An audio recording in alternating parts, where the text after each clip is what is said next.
Welcome back. Away from the situation in Bayelsa State, the Chief Justice of Nigeria, Justice Ibrahim Tanko, has been speaking about the huge backlog of cases in the appellate courts. He's asked judges of the courts to redouble their efforts to clear the cases. He made this call at a one-day colloquium for appellate court justices on the administration of Criminal Justice Act of 2015. Talk about the importance of Justices of the appellate courts are gathered here to discuss issues of speedy dispensation of justice. The convener of the colloquium, Professor Yemi Akishaya George, is worried about the lack of enthusiasm on the implementation of the Administration of Criminal Justice Act passed into law in 2015. We salute the courage and commitment of your lordships, who have so far stood resolutely to ensure the fulfillment of the objectives of the Administration of Criminal Justice Act to do justice to defendants, victims, and the society at large. Having said that, however, nearly 5 years down the road, there are palpable signs that the enthusiasm which initially greeted the act may have begun to wane. The old delay tactics appear to be rearing their ugly heads, especially in the trial of high-profile defendants and politically exposed persons. Several high-profile trials are currently stalled due not to the practice of stay of proceedings and interlocutory appeals, but to the new and daunting dilatory tactics on the part of defendants. A further purpose of this colloquium is to deliberate on the progress so far made in the implementation of the Act and anti-graft laws, while highlighting the role of the appellate courts in this respect. Probably no group is better placed to do this than the intermediate court, which stands strategically between the trial courts and the apex courts. The Chief Justice of Nigeria, represented by Justice of the Supreme Court, Justice Sylvester Nguta, speaks on the need for justices of the appellate courts to ensure speedy dispensation of justice. I understand the colloquium is a refresher course for justices of the Court of Appeal on the emerging jurisprudence pertaining to the Administration of Criminal Justice Act, CJN, 2015, and the anti-graft laws, AGLS. The importance of continuing judicial education cannot be overestimated. This is even more so because of the increasing volume of legislation, judicial decisions, and international legal standards in the field of criminal justice, anti-graft laws, and justice delivery generally.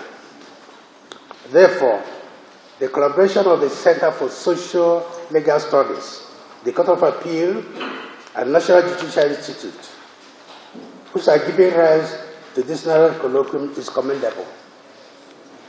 There is no gainsaying the fact that the justices of the appellate courts play a central role both in the application of laws and in validating the decisions of lower courts on statutes and other sources of law. This makes it important that the justices must not only know the letters of the law, they need also to discern the underlying principles, purpose, and philosophies of the law. The prevailing paradigm is that the courts in this country must rise to the huge responsibility of using the law to advance the interests of justice and the collective good. Delay in the dispensation of justice remains a major challenge due to the failure of various actors, including some judges, litigants, and witnesses, to appreciate or play their roles in the speedy dispensation of justice. We must all address the problem of delay headlong and find creative solutions thereto. There is also the challenge of the huge backlog of cases and appeals awaiting attention. The National Judicial Council has put in place measures to tackle this problem. We urge all stakeholders of the justice system to be more creative and proactive in addressing these challenges. The Act has introduced novel provisions that are capable of addressing some of the pressing issues militating against orderly administration of justice, such as preliminary objections, applications for stay of proceeding, interlocutory appeals, and adjournments. ACGA, as it is now fondly called, is in my view not only revolutionary, but is complementary of anti-corruption laws. The judiciary is a crucial partner of anti-corruption agencies in the fight against corruption. This colloquium could therefore not have come at a better time to bring together appellate justices to deliberate on the intersection between the ACGA and anti-corruption laws. The colloquium seeks to ensure the effective implementation of the Administration of Criminal Justice Act 2015 in order to advance the cause of justice administration and accountability in the country. And on the home stretch, let's check a few of the top legal stories we're tracking.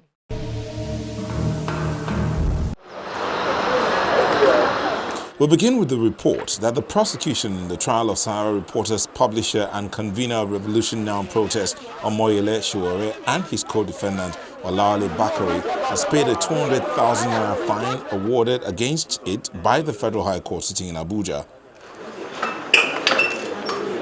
The fine was awarded against the prosecution for delaying the court's proceedings. The lead prosecutor, Aminu Aliyu, confirmed that the payment was made to the defendant on Wednesday, the 12th of February. Aliyu also applied that the amended 2 counts filed against the defendant on February 10, 2020 be substituted with the old charges filed on September 20, 2019. The defendants were then arraigned on the amended 2-count charge to which they pleaded not guilty. In the new charge, the defendants are accused with planning a protest tagged #RevolutionNow aimed at toppling the Muhammadu Buhari administration. The prosecution discarded the earlier alleged offences of money laundering and cyber-stalking Buhari by abusing him. Justice Ijeoma Ojukwu has granted the prosecution's request for 2 weeks to compile the materials and have them served on the defence. She subsequently adjourned till March 11 for trial.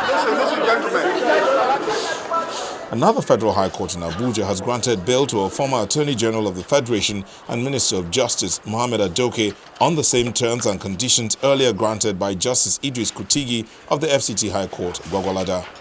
Justice Binta Moritala Nyako granted bail to Mr. Ajoke and the second defendant, Aliyu Abubakar, after listening to bail applications by their lawyers.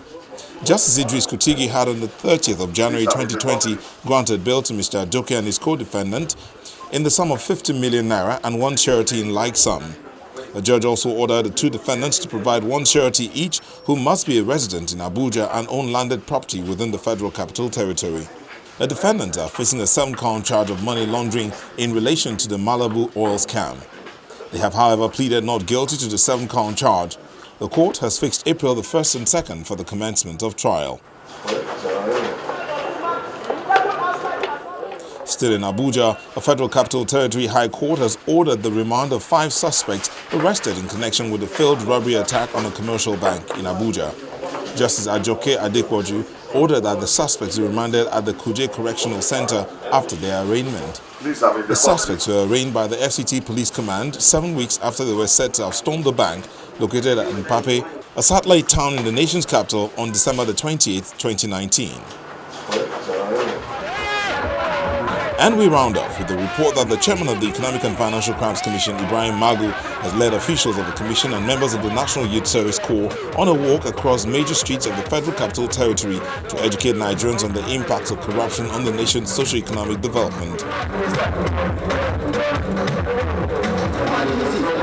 Magu, who is especially seeking the collaboration of the youth in the fight against graft, says the youth and women are the most affected when corruption thrives.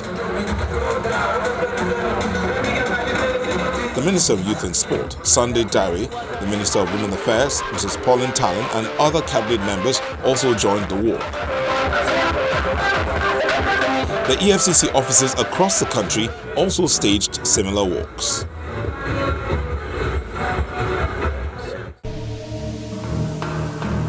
And that's our program this week. Thank you very much for watching. Be sure to catch the repeats on air or watch via our YouTube channel. I'm Shola Sheyeli. See you next week.